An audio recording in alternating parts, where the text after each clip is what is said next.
Ce samedi 10 décembre, tension maximum pour les Bleus qui avaient rendez-vous pour un match de quart de finale de Coupe du Monde contre l'équipe d'Angleterre. Au moment du premier pénalty, Kylian Mbappé est allé voir Hugo Lloris pour lui parler. Ce dernier a révélé ce qu'il lui avait murmuré. Les Bleus peuvent à nouveau respirer.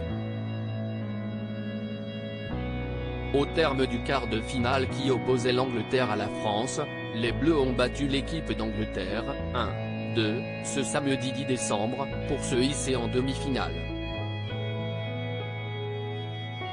C'est fabuleux parce que c'était un gros match, on a vraiment rencontré une très belle équipe d'Angleterre. C'est magnifique ce soir pour l'ensemble des joueurs de pouvoir accéder encore au dernier carré. Il faut savourer, on a envie de suspendre un peu le temps quand il y a des résultats comme ça parce qu'on est en demi-finale de la Coupe du Monde, c'est pas rien, a confié le sélectionneur Didier Deschamps à l'issue de la rencontre. En demi-finale, les champions du monde en titre défieront l'équipe du Maroc, qui s'est imposée face au Portugal, 1-0. Et les Bleus se sont tout de même un peu fait peur. Lors de cette rencontre décisive, Harry Kane a en effet permis à l'équipe d'Angleterre de revenir au score en inscrivant un pénalty concédé par Aurélien Tchouaméni juste après la mi-temps.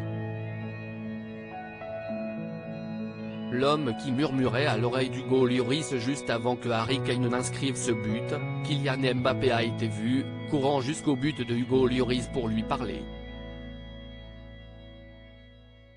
De nombreux téléspectateurs ont pu se demander ce qu'il avait murmuré à l'oreille de son capitaine. À cette question, le gardien de but des Bleus a répondu dans le MAG, l'émission d'après-match animée par Denis Brognard sur TF1. Il m'a juste encouragé, a déclaré le père de famille de 35 ans. Ça n'a pas marché sur celui-là, a reconnu celui qui a encaissé le but remarquable d'Harry Kane avant d'ajouter, ça a marché sur le deuxième, on forme un groupe uni. Il a rendu hommage à son partenaire qui durant le match a été serré de près et qui malgré tout est venu à la fin lui donner un coup de main dans les replis défensifs en gardant les ballons quand il le fallait. Les Bleus semblent prêts pour la suite de l'aventure.